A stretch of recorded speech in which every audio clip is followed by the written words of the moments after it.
Muy buenas noches con todos.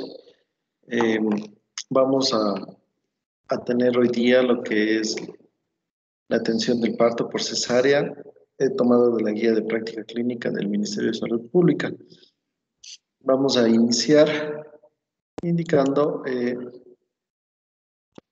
que en Europa se reporta una incidencia del 21% de cesáreas, en Estados Unidos el 26%, en Australia el 23% y en Latinoamérica, Chile, Argentina, Brasil, Paraguay y México rebasa el 50%. En el Ecuador, en el 2014, tomado de la guía que nos da el índice de cesáreas fue del 41,2%. Por ejemplo, en nuestro hospital se mantiene entre el 35 al 42%. La Organización Mundial lo que menciona es que debe ser entre el 10 al 15% máximo de las cesáreas. No podemos pasar más de esto. Pero hay que tomar en cuenta que en algunos hospitales, algunos son de referencia, ¿no? Y tenemos ya pacientes bastante complicadas y es difícil cumplir esta meta en algunos hospitales. Tenemos que tomar en cuenta también que el aumento de la tasa de nacimiento por cesáreo está asociado a un aumento en las tasas de mortalidad neonatal, con el consecuente incremento, ya que pueden haber estadías largas de recién nacidos en las unidades de cuidados intermedios o en las unidades de cuidados intensivos neonatales. La alta incidencia de cesáreas se considera un problema de salud pública, es decir, ya en altas tasas de cesáreas, incidencias de cesáreas ya es un problema de salud pública. ¿Por qué? Porque el incremento de cesáreas está relacionado con una mayor morbilidad y mortalidad materna futura. ¿Por qué? Porque cuando tenemos una cicatriz previa, podemos tener una placenta previa, un acretismo placentario, lo que condiciona una mayor posibilidad de una hemorragia obstétrica y por lo tanto estas pacientes tienen más probabilidad de una muerte y con todos los riesgos quirúrgicos que conllevan, aparte los anestésicos. El objetivo de la guía de práctica clínica de un parto por cesárea es dar un poquito una visión más amplia de lo que es la cesárea y cuándo está indicado. Por eso nos van a brindar, la guía nos va a brindar recomendaciones clínicas basadas en la evidencia para una correcta indicación y manejo de la cesárea.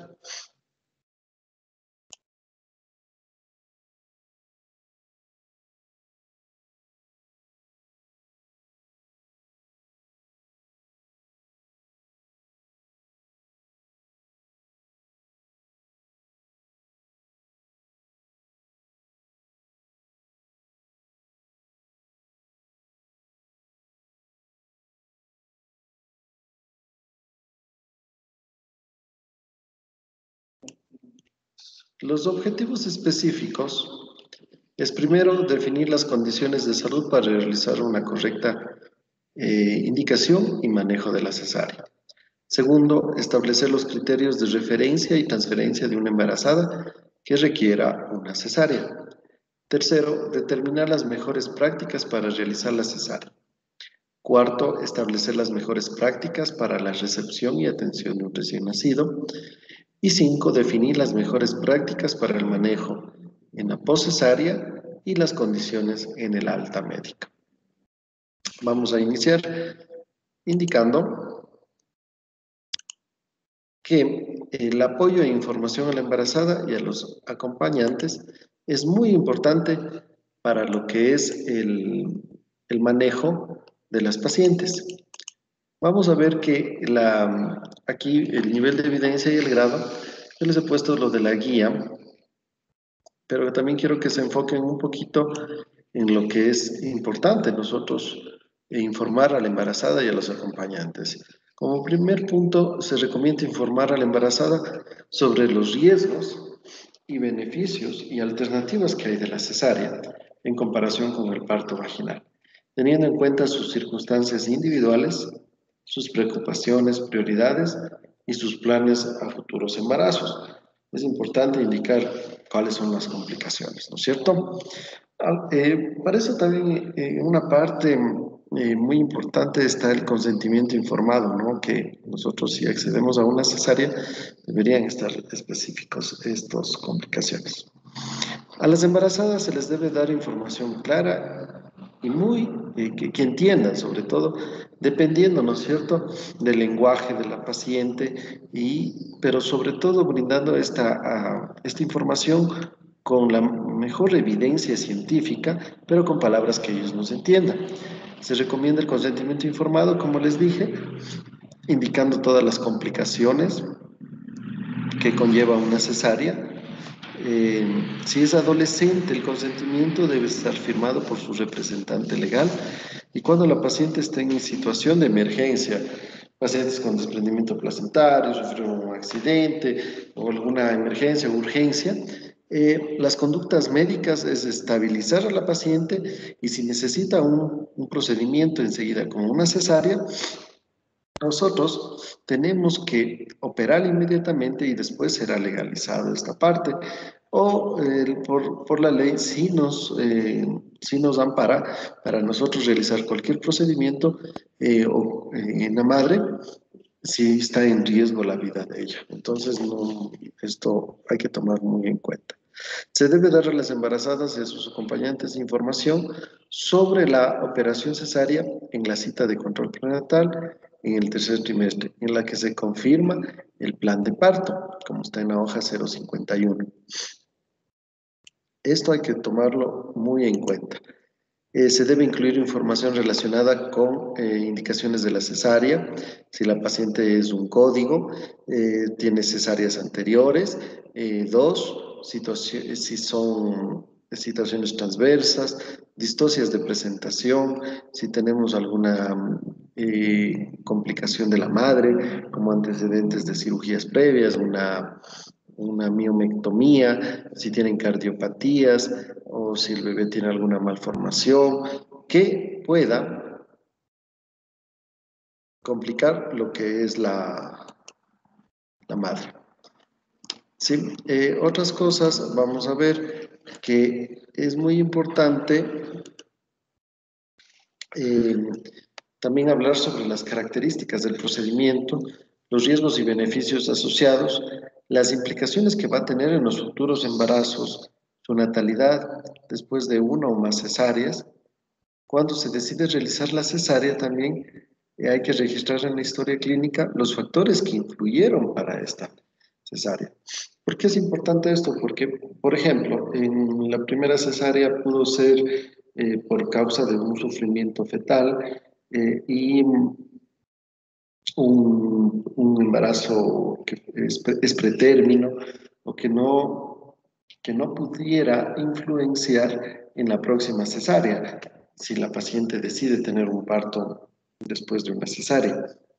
Es muy importante acotar esto para poder nosotros intentar un parto después de una cesárea, pero indicando también a la paciente con los riesgos.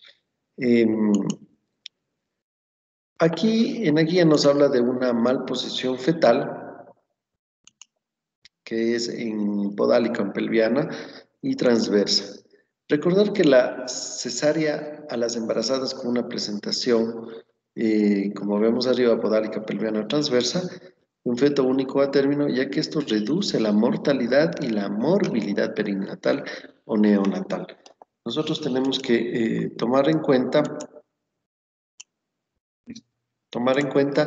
que estas malposiciones,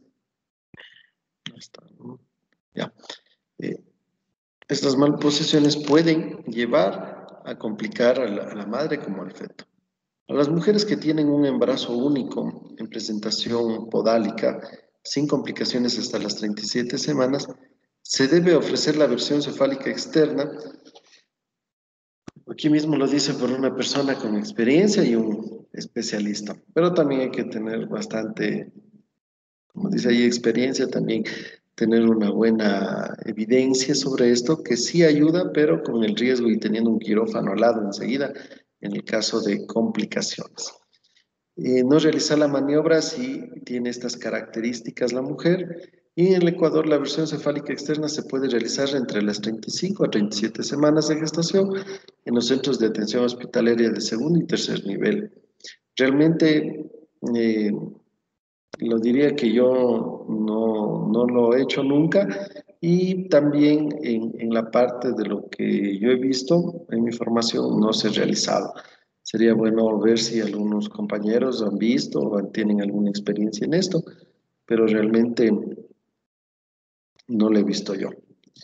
Pero como ustedes ven acá, que exista una disponibilidad a realizar una cesárea inmediata de presentarse cualquier complicación.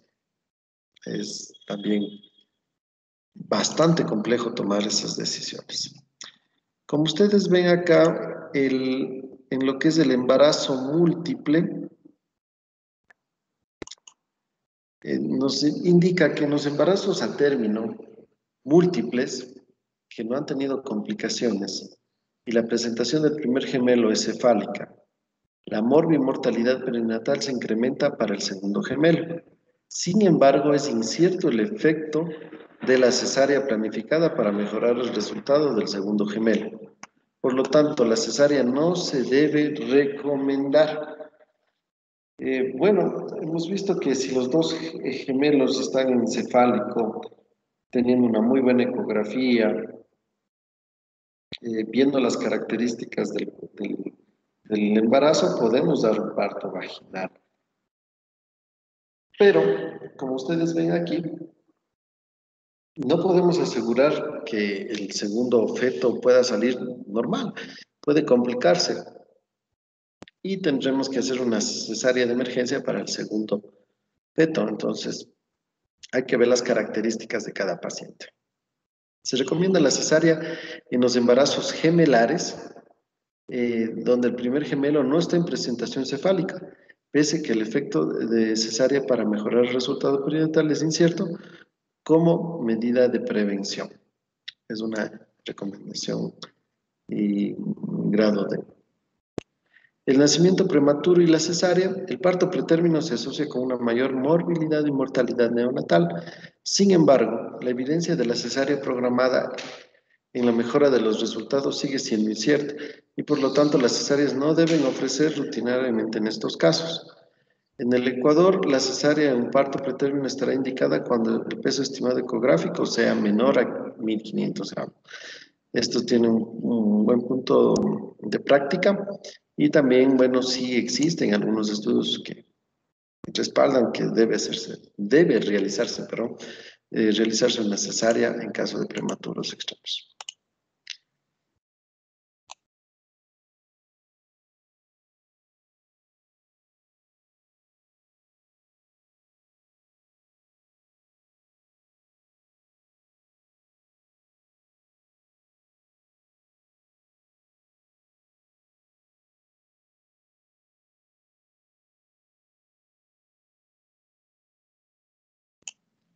Continuando, en lo que es placenta previa, como ya vimos en las anteriores clases, se recomienda la cesárea en las mujeres que tienen una placenta previa, parcial, marginal, oclusiva total, de inserción baja, podría, pero tiene mucho su riesgo, por lo tanto, debería hacerse una cesárea. Se recomienda frente al diagnóstico de una placenta previa que la mujer sea evaluada y manejada hasta el término del embarazo por un especialista ginecobstetra. Esto entra ya en un embarazo de alto riesgo, control prenatal de mujeres con alto riesgo, quien informará a la paciente de la forma de parto, ¿no es cierto? Pero generalmente todas las placentas previas, mejor dicho, todas terminan en cesárea. Tenemos otra característica en lo que se habla de la placenta adherida o el acretismo placentario. Esto ya es muy complejo, ya que hay que ver las características de la paciente, ¿no? Sus antecedentes, todo esto, y nosotros estar preparados para cualquier cosa. Si la placenta baja se confirma en la semana 32 a 34 en mujeres que han tenido una cesárea anterior, se debe realizar, sobre todo una placenta baja y anterior, se debe realizar una ecografía Doppler para ver si existen signos de acretismo placentario. Si el resultado de la ecografía Doppler sugiere una placenta creta, tenemos que solicitar un examen que nos ayude a confirmar que es una resonancia magnética nuclear que nos va a determinar el grado de invasión placentaria, si es un incretismo, un perpetismo o un acretismo. Explicar que la resonancia magnética no va a afectar al feto, informar a la mujer que la experiencia actual sugiere que la resonancia magnética es segura, ¿sí? Y discutir las intervenciones disponibles para estas embarazadas. Al realizar una cesárea con una mujer con sospecha de una placenta creta, debe ser una cesárea muy, muy planificada, en donde exista un equipo multidisciplinario, ya que puede estar esta placenta eh, tomando otras estructuras como la vejiga, así que es la más frecuente, pero otras estructuras que necesitemos el manejo multidisciplinario para tratar a esta paciente. Necesitamos el pediatra también que sea muy experimentado, esté disponible una cama de cuidados intensivos, generalmente son pacientes que sangran mucho, en este están disponibles hemoderivados para la paciente. También debemos considerar nosotros que una cesárea con sospecha de una placenta anormalmente adherida, que tenga un acretismo, un percretismo, un incretismo, debe ser, recalco esto, un manejo multidisciplinario, activando un equipo tanto de laboratorio, de, de lo que son el banco de sangre y unidad de terapia intensiva, ya que estas pacientes pueden complicarse. Aquí existen muchas técnicas de cesáreas modificadas por acretismo placentario. Una de las técnicas, estas son manejadas por los mexicanos, que es la cesárea con feto intraútero, histerectomía obstétrica con feto intraútero, que disminuye totalmente lo que es el sangrado y la mortalidad materna neonatal. Es muy interesante esta parte.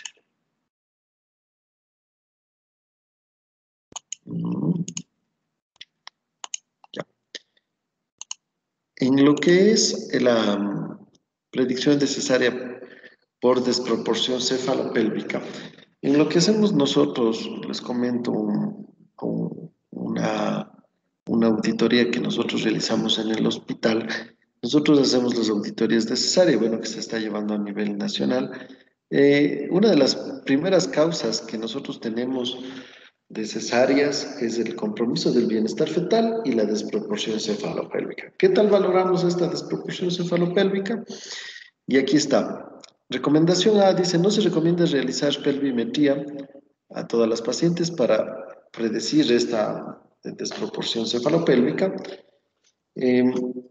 La talla materna y estimaciones del tamaño fetal por ultrasonido o examen clínico no predicen con exactitud la desproporción cefalopélvica y no debe utilizarse para predecir la falta de progreso durante la labor de parto. Lo que queremos decir es que la desproporción cefalopélvica tenemos que verlo en el camino de la labor de parto.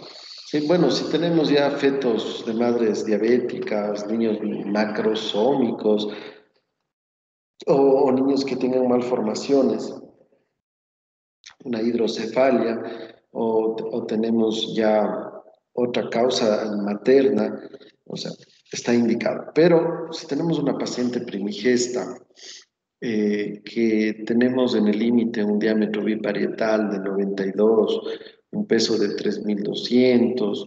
Vemos que la madre tiene la predisposición para un parto. O sea, podemos intentarlo, ¿no? ¿Cuándo sabemos que es una desproporción? Yo he visto muchos casos que ya dicen, no está con ni una, no está con, primero con actividad uterina o dinamia uterina. No hay dilatación cervical y le dicen, señora, usted no puede dar a luz porque es estrecho. O sea, y le hacemos el examen, examen ginecológico, vemos un estrecho superior, medio, inferior adecuado, le hacemos una ecografía, un feto en su límite, o podemos darle una prueba de trabajo de parto. Podemos esperar que progrese. Yo creo que una dilatación, mejor dicho, una dilatación de 4 o 5 centímetros en un feto que tenga una buena evolución, o sea, ese feto va a estar en un plano 1 o 2, pero si vemos que con 4 o 5 de dilatación tenemos una presentación alta, móvil o que se hizo oblicuo, o sea, estamos dando un diagnóstico, pero antes de eso no podemos nosotros asegurar nada. Mm, ya, desproporción. Otra de las indicaciones para cesárea electiva en mujeres embarazadas con infección de transmisión sexual, bueno, ya entra lo que es lo que es ya el manejo del VIH, en la parte de lo que es la cesárea. No voy a profundizar mucho esto, depende también de la carga viral, ¿no es cierto? De la madre, si ha tenido tratamiento previo, se ha hecho todos los controles, carga viral indetectable, un tratamiento adecuado, y si la madre decide dar un parto vaginal, podría hacerlo con estas características. Pero una madre que no ha sido diagnosticada ese momento, ¿no? O una madre ya diagnosticada de VIH que no tenga lo que es controles adecuados, una carga viral sobre las 200 copias, o sea, eh, perdón, tenemos que nosotros valorar para que la madre se realice una cesárea. Igual cuando existen los tipos de hepatitis, B y C, tenemos lesiones por virus del papiloma humano, condilomatosis, molusco contagioso, tenemos que nosotros realizar una cesárea. Por lo tanto, hay que evaluar bien esto. Esto ya también es un manejo multidisciplinario con el infectólogo, con la clínica del SIDA para nosotros tomar una decisión adecuada. Aquí viene una indicación que es por solicitud materna para cesárea, o sea, pueden los pacientes solicitar, si una mujer solicita una cesárea cuando no hay ninguna otra indicación médica para la misma, se recomienda discutir los riesgos y beneficios globales de la cesárea, es decir, explicarles sus riesgos, sus beneficios. Cuando una mujer solicita una cesárea porque tiene ansiedad por el parto, se recomienda ofrecer asistencia por un profesional de salud mental que nos ayude a guiar y podemos optar por un parto vaginal. Pero si la madre no desea, por solicitud materna, o sea, cuando se haga una constancia y todo, nosotros hemos agotado todos los recursos dentro de lo que es el hospital, en la parte en donde trabajamos y la madre decide ser una cesárea por solicitud, se podría hacer, pero entraría con no pertinencia médica cuando se hacen auditorías y esto nos va complicando y no complicando todos los porcentajes y también no cumpliendo las metas que queremos del 10 al 15%. Entonces, hay que evaluar esto muy bien. Eh,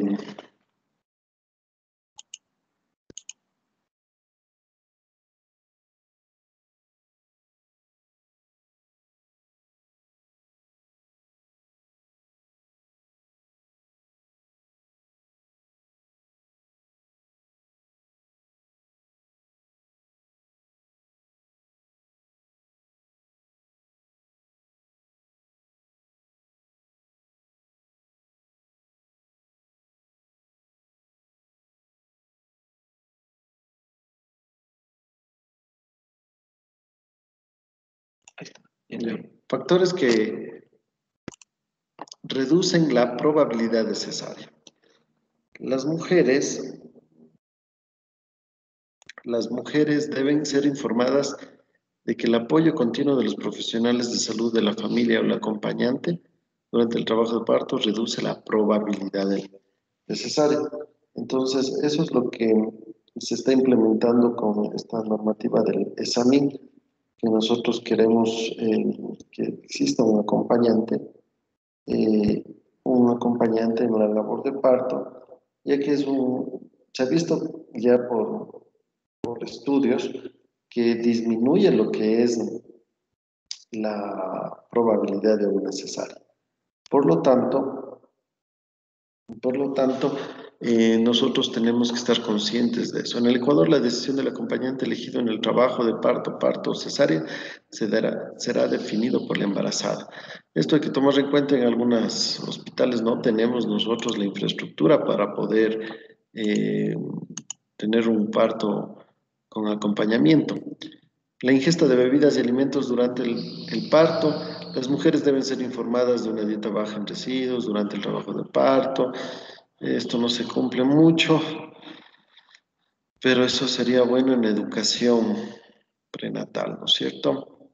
Las mujeres deben ser informadas que pueden tomar bebidas isotónicas durante el trabajo de parto, para hidratarse, para evitar las semies. Y por lo tanto, hay que estar muy conscientes de eso. Bueno, esto entra dentro de la normativa de SAMI, pero aquí en esta parte de ingesta de bebidas, de alimentos y durante el trabajo de parto, nosotros tenemos que tomar en cuenta, a ver,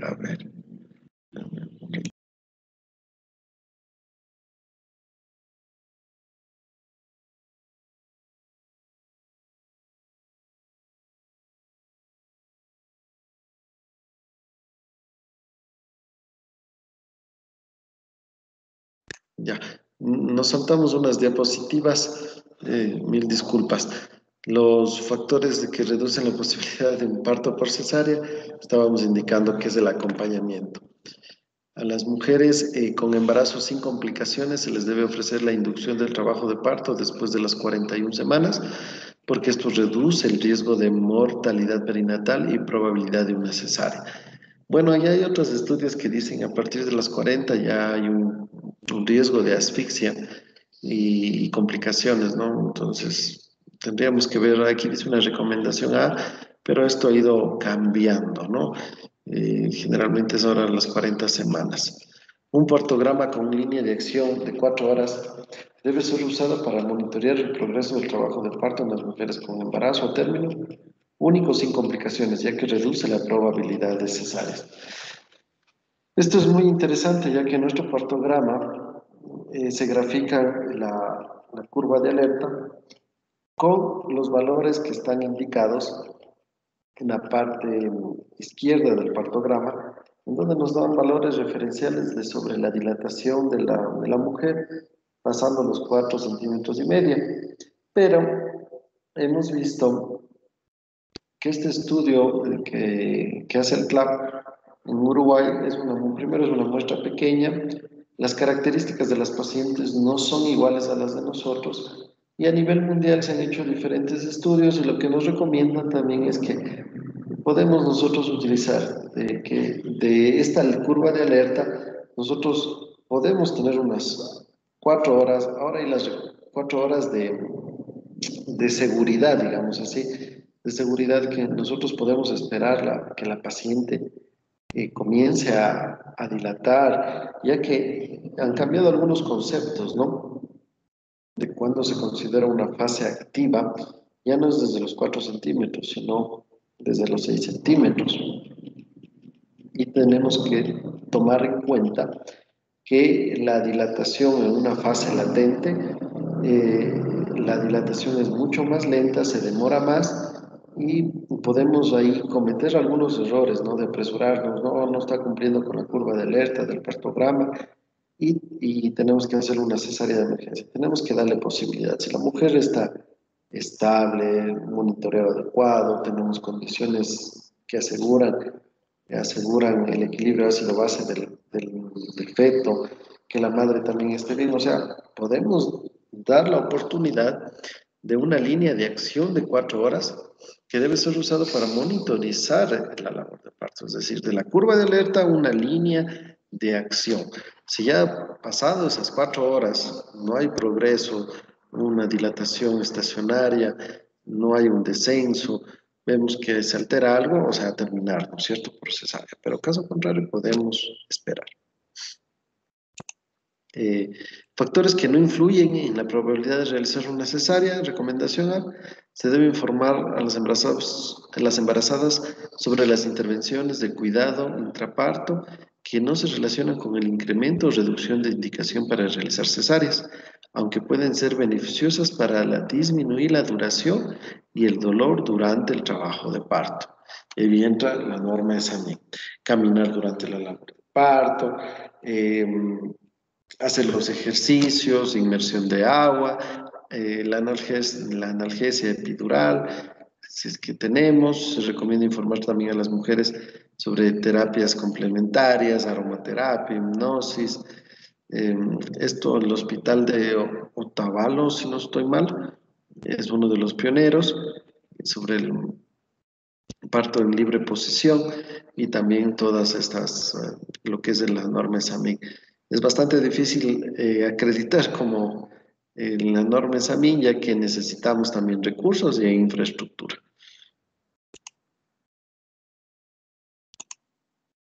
Tenemos también lo que, como ya un poquito nos adelantamos, que ya les hablé sobre la ingesta de bebidas y alimentos.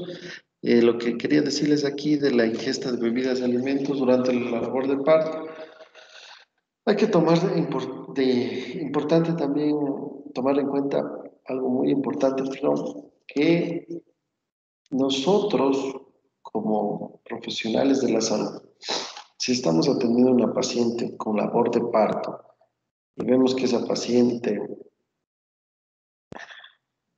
es preeclámptica, tenemos una paciente con alto riesgo de una cesárea, o que esta paciente puede ir a una cesárea.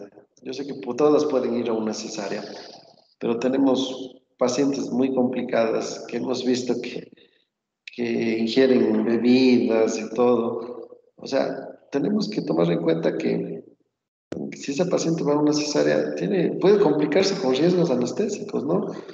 Eh, Puede tener una aspiración, esta paciente puede terminar roncoaspirando, complicándose por no tener un ayuno adecuado. No estoy diciendo en todas las pacientes, pero yo creo que sería un poquito más en detalle valorar a estas pacientes y ver si les damos o no la alimentación.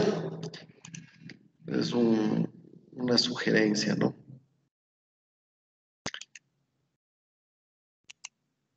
La edad gestacional para realizar una cesárea programada. Recomendación B: se recomienda realizar la cesárea programada en los casos clínicamente justificados sobre las 39 semanas, ya que el riesgo de morbilidad respiratoria es mayor en los recién nacidos por cesárea que nacen por parto vaginal, y este riesgo disminuye significativamente después de las 39 semanas. Bueno, aquí hay un estudio gigante eh, que recomienda desde las 38,5, allá hay una seguridad que ya no, esos bebés no tienen problemas de síndrome de estrés respiratorio. Bueno, si nos vamos un poquito embriológicamente, un pulmón ya es funcionante desde las 26 semanas, ¿sí? De ahí viene su desarrollo, su maduración pulmonar, y su maduración pulmonar embriológicamente está a las 38 semanas. Pero con otros estudios por el riesgo de ingreso a unidad de terapia intensiva y, y el riesgo de síndrome de estrés respiratorio, más de una cesárea, cuando no hay este estímulo de la labor de parto, y bueno, y cuando pasan por el canal del parto también, que se activan diferentes mecanismos, eh, tienen riesgo de hacer síndrome de distrés respiratorio. Pero si sobrepasan los 38,5, o como nuestra guía nos dice, después de las 39 semanas tenemos menos riesgo. Clasificación de urgencia y emergencia para realizar una cesárea depende de las características de la paciente. Y nos lanza una tablita muy bonita en nuestra guía que dice clasificación de urgencia para realizar una cesárea. Tenemos categoría 1, 2 y 3. Categoría 1, cuando amenaza o peligro inmediato de la vida del binomio madre e hijo. Categoría 2, compromiso materno o fetal, que no compromete el riesgo de la vida de la paciente. Ejemplo, categoría 1, eclampsia. Categoría 2, un sufrimiento fetal, pero dependiendo, ¿no es cierto? O una preeclampsia que se está descompensando también. Y la categoría 3, cuando no exista ningún compromiso materno o fetal, pero se requiera un parto prematuro por indicaciones clínicamente justificadas, una ruptura, un acorio o alguna de estas cosas.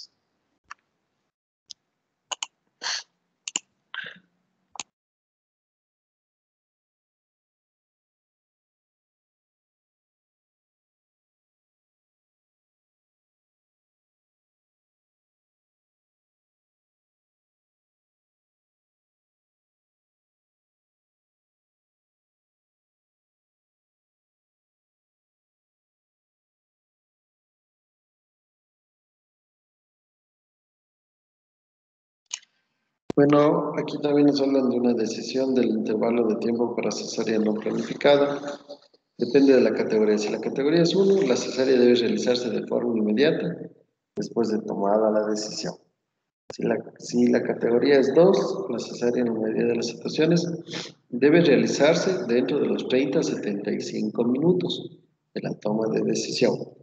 Tener en cuenta que la condición de la mujer y el bebé por nacer al tomar decisiones sobre mecanismos de alumbramiento. Recuerde que el alumbramiento rápido puede perjudicar en ciertas circunstancias. Los exámenes que recomiendan para la preparación de las cesáreas, se recomienda realizar una evaluación integral, ¿no? En donde nosotros veamos la hemoglobina y el hematócrito de esta paciente. También tomar en cuenta que si tiene cicatrices uterinas, ¿sí? Tenemos que ver los cicatrices uterinas como cesáreas previas o miomectomías, ver que tengamos un equipo multidisciplinario, porque una cesárea puede ser tan fácil como se nos puede morir la paciente, dependiendo de las características. Las embarazadas que son saludables y que han tenido un embarazo sin complicaciones, no deben realizarse rutinariamente las siguientes pruebas antes de la cesárea. Grupo sanguíneo, pruebas cruzadas, pruebas de coagulación, ecografía para localización. Esto es muy relativo, ¿no? Porque si nosotros le conocemos a la paciente, tenemos los exámenes, tenemos la disponibilidad de esos exámenes, o sea, podría ser, ¿no? Pero generalmente son pacientes que por primera vez les conocemos en el hospital, que vienen referidas o vienen autorreferidas, y nosotros tenemos que hacer todos estos exámenes. Así que como protocolo, paciente que ingresa, paciente que se realiza exámenes de rutina conjuntamente con VIH-BDL y operamos si es necesario. Las mujeres que se realizan una cesárea con anestesia regional requieren una sonda vesical para evitar excesos de distensión de vejiga, ya por el bloqueo.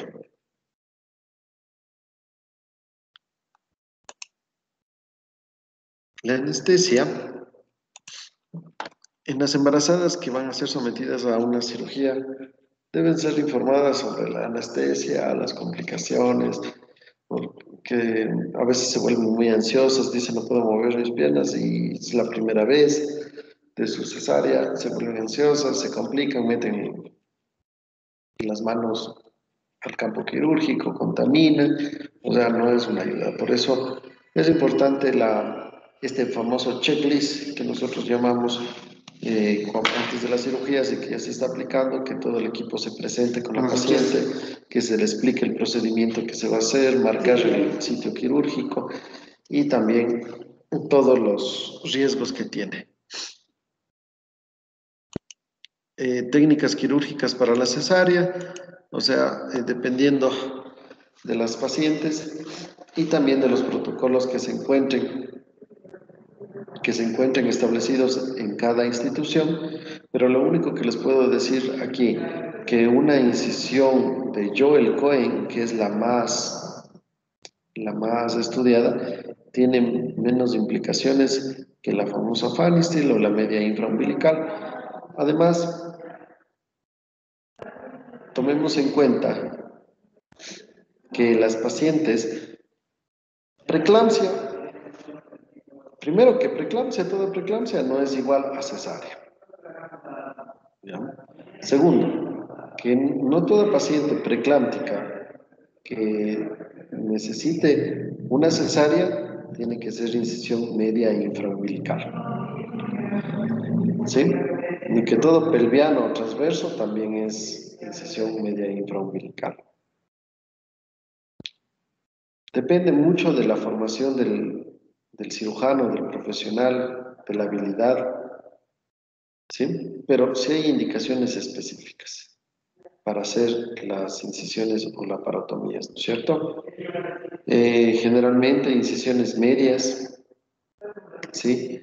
Incisiones medias cuando hay riesgo ya de acretismos, percretismos, necesitemos hacer una histerectomía o pacientes con ruptura uterina, pacientes con desprendimiento placentario, trastornos de la coagulación, plaquetas menos de 50.000, otros dicen menos de 40.000. O sea, está indicado una técnica diferente, pero de ahí la mejor para casi todas las cesáreas es la incisión de Joel Cohen. Les invito a que lean, hay un lindo estudio en Cochrane que compara todas las técnicas y Joel Cohen es una de las más aventajadas, tanto por el sangrado, dolor, días de hospitalización y adherencia, que ayuda muchísimo.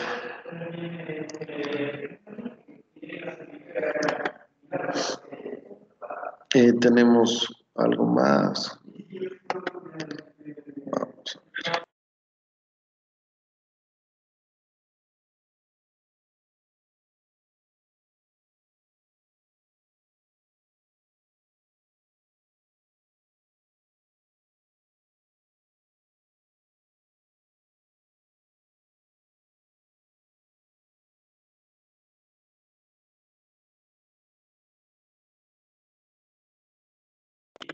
A ver, como recomendación, también los antibióticos profilácticos, generalmente una cefalosporina, la más utilizada la cefazolina para la cesárea. Pacientes para admisión de cuidados intensivos, cuando lo merite, ahora que se está manejando la nueva estrategia de las pacientes de NIARMIS, pacientes, bueno, en las claves obstétricas, pacientes que ameriten un manejo de cuidados intermedios y lo que ya son pacientes NIARMIS que cumplen alguno de los 28 criterios que están a 051, que en nuestro medio lo estamos, por ejemplo, en nuestro hospital, la primera clave que se activa es la roja, segundo la azul y la tercera la amarilla. Tenemos la roja, que es una de las primeras causantes, diría, de ingreso a unidad de terapia intensiva. El manejo del dolor después de una cesárea Tenemos que administrar, generalmente ya con el manejo del dolor, tenemos que administrar un analgésico central como periférico, más utilizado tramadol, paracetamol, tramadol ketorolaco, que podría hacerlo, o metamisol también. Comer temprano y beber después de una cesárea. Recomendación a las mujeres que se recuperan adecuadamente después de una cesárea y que no tienen complicaciones, pueden comer y beber cuando se sientan hambre. O sea, esto es importante. O sea, nosotros brindamos, eh, nosotros brindamos la comida que le ponemos dieta blanda, dieta líquida. O sea, no se le operó del apéndice, no se le operó del intestino, no se operó de la vesícula. O sea, tenemos que nosotros, una mujer que ha estado en labor de parto, por ejemplo, estuvo en labor de parto después de una cesárea, mala noche, o sea, tiene sed, tiene hambre, tiene sueño, o sea, la mujer necesita alimentarse. Eh, Realmente esperar un máximo unas 4 o 6 horas, alimentar a la paciente con líquidos, una dieta amplia, una dieta general, no habría ningún problema. Retiro de la sonda vesical. Dependiendo también si la paciente no tuvo complicaciones, nada. Aquí dice, la eliminación de la sonda vesical debe realizarse una vez que la mujer se movilice después de una anestesia regional y no antes de las 12 horas o después de la última dosis. Depende también, ¿no? Nosotros como protocolo tenemos en nuestro hospital pacientes que no han tenido complicaciones o algo, en 6 horas se retira y nos va mucho, nos va muy bien. Fisioterapia respiratoria después de una cesárea. No se recomienda la fisioterapia de cesárea con anestesia general, ya que no mejora los resultados respiratorios como todos sus problemas. Recomendación A, pero si tiene algo ya sobreañadido, sí nos ayudaría. Duración de la estancia hospitalaria. Recomendación A. Es probable que la estancia hospitalaria sea por más tiempo después de una cesárea, en promedio 3 a 4 días, que después de un parto vaginal, promedio 1 a 2 días. Sin embargo, las mujeres que están recuperando adecuadamente, estén sin fiebre y no presentan complicaciones después de una cesárea, se les debe ofrecer el alta temprana y el seguimiento en el hogar, ya que no está asociado con más reingresos del hospital neonato de la madre. Bueno, esto ya depende de lo que es el hospital, un protocolo, pero un parto vaginal, 24 horas, un parto por cesárea sin complicaciones, máximo 48 horas. Y un parto con complicaciones y todo, dependiendo, ¿no? La característica, como puede ser en 4 o 5 días, como puede ser en 7 a 10 días, dependiendo las características. El embarazo y el parto después de una cesárea. Aquí ya entrarían las indicaciones después de un parto por una cesárea. Tenemos que asesorar, ¿no es cierto? El embarazo, sobre todo buscar un periodo intergenésico de unos 2 años, ver que las complicaciones que tuvo la señora durante la primera cesárea, vemos que problemas infecciosos, problemas de preeclampsia, todo disminuye una cicatrización adecuada, por lo tanto la herida quirúrgica disminuye, o sea, y también hay que ofrecer un parto después de una cesárea, si cumple también con todos sus requisitos, sobre todo que la cicatriz uterina no exista una cicatriz uterina segmento corporal o existió hematomas, desgarros, tiene que ser una cirugía bastante limpia, en el sentido sin complicaciones y posteriormente que no tenga ninguna causa obstétrica y sobre todo que tengamos el protocolo o la indicación de la cesárea anterior, es decir, conocer bien a la paciente. No sé si tienen alguna pregunta, alguna inquietud sobre la charla que hemos tenido hoy día del parto después de una cesárea, alguna inquietud o alguna cosa que nos quieran comentar, alguna experiencia que ustedes han tenido en sus lugares de trabajo. Doctor, muy buenas noches. Buenas noches. Doctor, le tengo una pequeña pregunta y también quisiera que me dé un criterio personal. Claro. La pregunta varía en qué tiempo se recomendaría a una mujer que haya tenido un parto por cesárea el poder intentar un parto cefalovaginal, si es que las condiciones lo permitirían así. Entonces, esa sería la pregunta, porque siempre hay una discordancia, ¿no? De tiempos. Algunos dicen 2, otros 3, otros incluso hasta 5. Pero bueno, no sé si es que habrá un tiempo estándar como para nosotros poder recomendar un parto cefalovaginal a una mujer que haya tenido cesárea previa. Eso como pregunta. Ahora, Bueno, como criterio personal, no sé si usted me puede dar su criterio. Bueno, sé que están trabajando o se está trabajando en una norma, por así decirlo, de categorización del riesgo obstétrico, en la cual no, a una mujer embarazada que ya tenga cesárea previa, se le está categorizando con un puntaje de 2 o 3. Y en esta nueva categorización que se quiere aplicar a nivel nacional, se especifica que estas mujeres con cesárea previa, solo por el hecho de tener esta puntuación de 2 o 3, ya no se les puede atender en el primer nivel de salud, sino son ya referidas inmediatamente al segundo nivel de salud para que lo atienda un especialista. En este caso sería un gineco-obstetra. Entonces, no sé, ¿sería eso indicativo? ¿Eso inflaría las atenciones en el segundo nivel? ¿O estaría, no sé, a su criterio bien manejado esta nueva categorización del riesgo obstétrico que se está trabajando? ya. Bueno, muchas gracias por la pregunta. Sabe que al momento es un poco controversial esto de, como usted mismo dice, de los tiempos, pero nosotros el tiempo para un parto cefalovaginal con el antecedente de una cesárea. Bueno, la mayoría de bibliografía a nivel internacional y de lo que nosotros hemos podido palpar, se recomienda mínimo 2 años. 2 años, un mínimo de 2 años en el cual la paciente no se haya embarazado, o sea, que haya tenido su descanso 2 años y se embarazó, ¿no? Y ya va a dar a luz. No cumpliendo justo 2 años, porque sería menos de los 2 años, no sé si me hago entender. Pero es decir, 2 años de descanso y tuvo su embarazo e intentamos lo que es un parto cefalovaginal.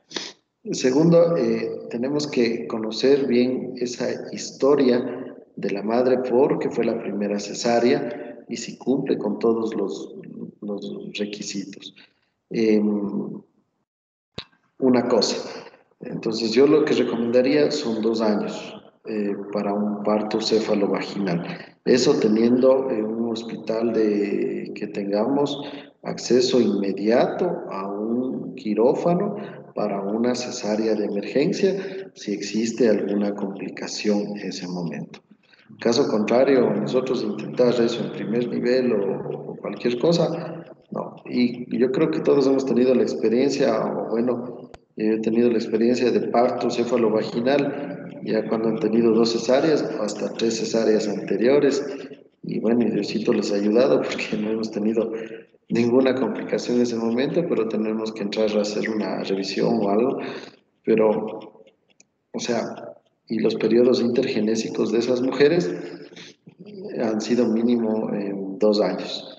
Cuando puede también ser de 3, 4 años, pero también depende de las características de esa mujer, cómo fue su primera cesárea, ¿no? Como les dije, si pudo ser por preeclampsia, sabemos que no hay un buen proceso de cicatrización, procesos infecciosos, o esta paciente es desnutrida, o sea, todo depende, ¿no? Porque puede pasar también 2, 3, 4, 5, 6 años y haber ruptura uterina, complicaciones, hematomas, dehiscencias de histerorrafia, o sea, lo prudente es 2 años, pero si no tenemos los antecedentes de esta paciente, mejor no arriesgarnos. Y segundo, de lo que usted nos pregunta, ¿sabe que esto de lo que se está manejando en la identificación, captación categorización y seguimiento del riesgo obstétrico y planificación del parto que se está manejando con el Ministerio de Salud Pública. Es algo muy bueno en el sentido que yo creo que es bueno categorizar el riesgo, pero, o sea, tendremos que revisarlo bien y ver cómo nos va también, ¿no? Porque ya, por ejemplo, pone en riesgo obstétrico, infección de vías urinarias, riesgo de preeclampsia, ruptura de membranas y a segundo nivel. Y eso sí copa lo que es los servicios de salud.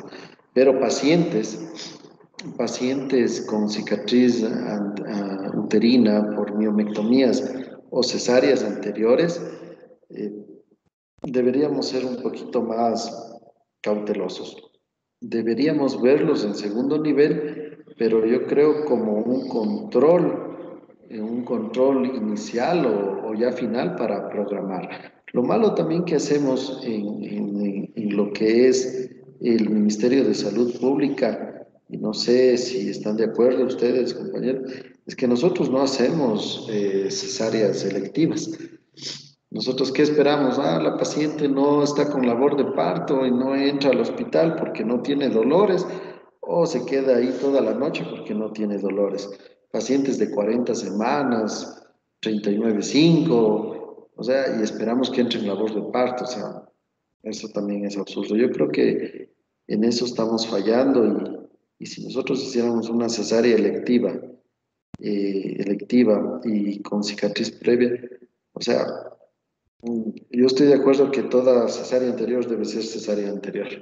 Cesárea anterior debe ser una cesárea. No podemos esperar un parto cefalovaginal, peor con tantas complicaciones que se ven y segundo, ahora con tanta demanda a nivel de nuestra parte pública y segundo que o sea, estamos expuestos a todo, ¿no? No sé si comparten ustedes esa idea o esta forma de, no sé, yo le tengo esa visión. No sé si queda contestada la pregunta, compañero. Sí, doctor. Muchas gracias. Ya, que pase bien.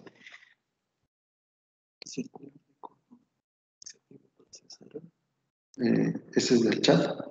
Allá, nos escriben al chat, dice, ayúdeme con una pregunta, doctor. ¿Circular de cordón es indicativo para cesárea? Ya, bueno, eso se llama una distocia, puede haber una distocia funicular, ¿no? Como les decía, todo depende. Yo realmente he atendido partos hasta 3 o 4 circulares de cordón, ¿sí?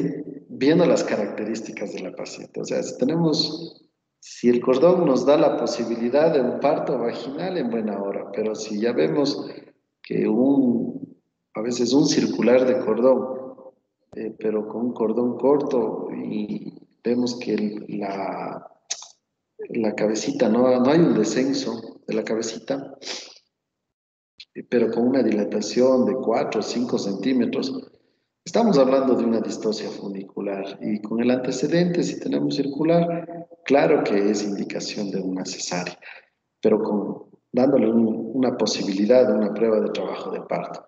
Pero la típica, diría yo, que se realiza la ecografía y vemos que dicen paciente de 38 semanas sin labor que se fue a un control ecográfico, le hicieron la ecografía, ay señora, tiene un circular de cordón, usted va a ser cesárea. O sea, ya desde ahí vamos con la mala información, ¿no? Eh, Va al médico y sí, señor, es riesgoso el circular de cordón, hay que hacer una cesárea de emergencia, si no su bebé se asfixia, se muere y viene el problema, ¿no? O sea, no es indicación de cesárea, así como les digo, pero sí es indicación de cesárea y es una distocia funicular cuando en la labor de parto, o sea, en la labor de parto vemos que no hay descenso, hacemos una ecografía, diagnosticamos un circular de cordón y ahí está indicado, o sea, cuando ya no hay descenso, no progresa y puede ser una de las causas. No sé si queda contestada, compañero. ¿Alguna otra pregunta, alguna inquietud?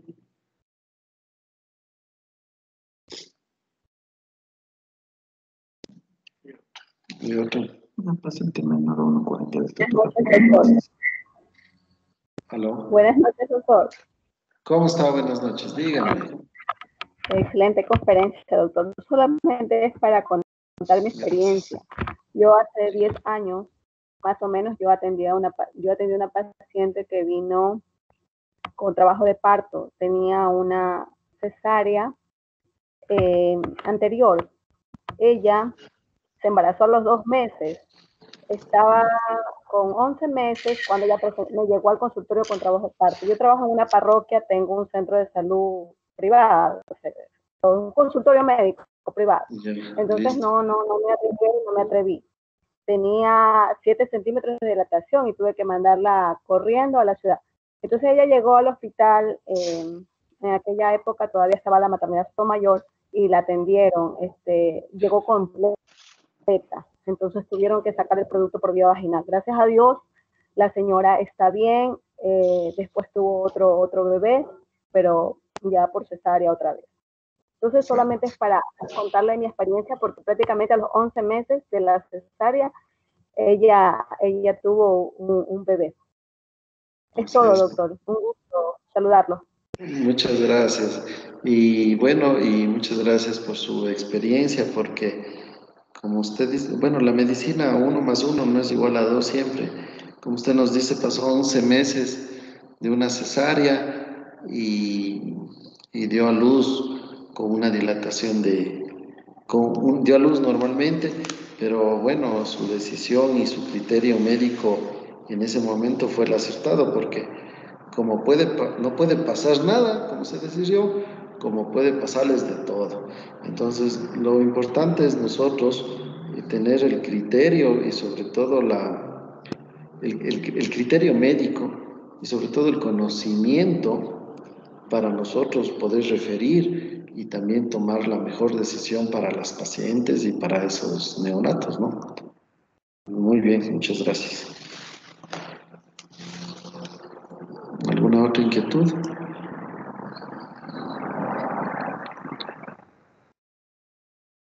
¿Esta otra pregunta? La señora, buenas noches. Buenas noches, si tienen un antecedente de cesárea. A ver, aquí nos hace una pregunta, dice, buenas noches, si tienen un antecedente de cesárea y se quiere intentar un parto normal por un embarazo prolongado, ¿hay cómo empezar inducción? No, inducción con misoprostol, no. A ver, dice, con un antecedente, no.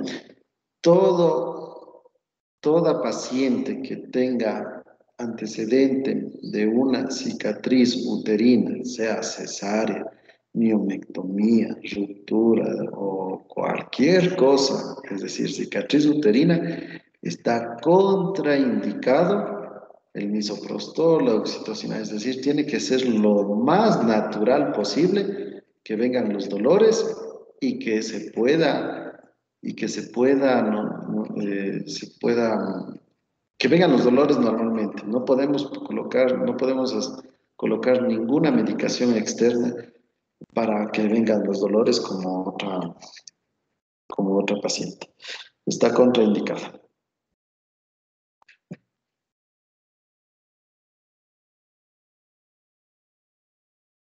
¿Alguna otra pregunta?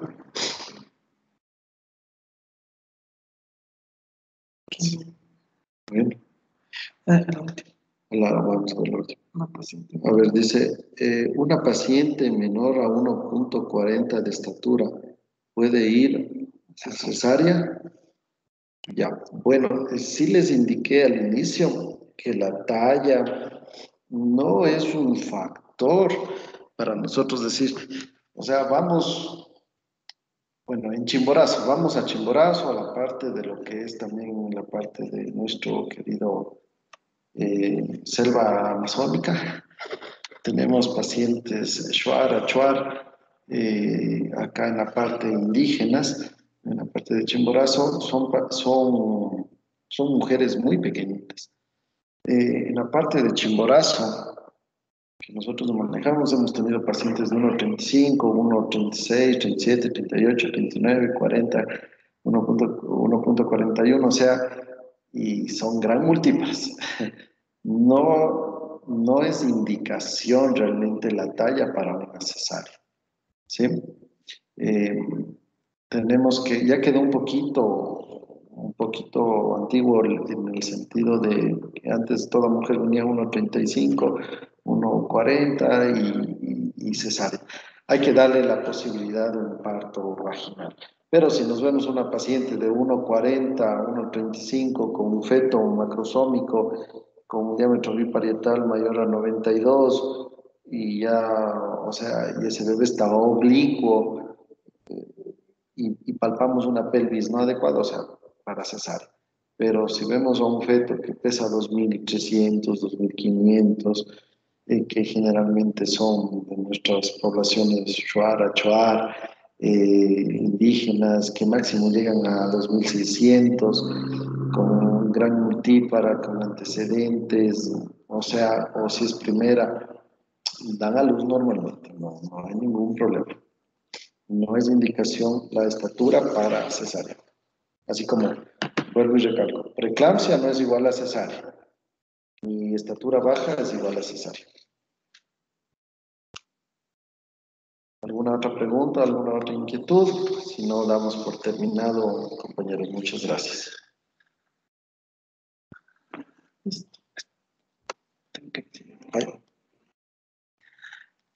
Bueno, hemos terminado la clase del día de hoy con el doctor Freire. Desde el día de mañana se va a empezar el agendamiento para los talleres de aquí de Riobamba. Por favor, agendar al mismo número de siempre. Y yo de igual ya les voy a escribir al grupo, ¿no? La clase de hoy será grabada y subida el día de mañana a la aula virtual. Les agradezco por la participación del día de hoy. Nos veremos el jueves. Una buena noche.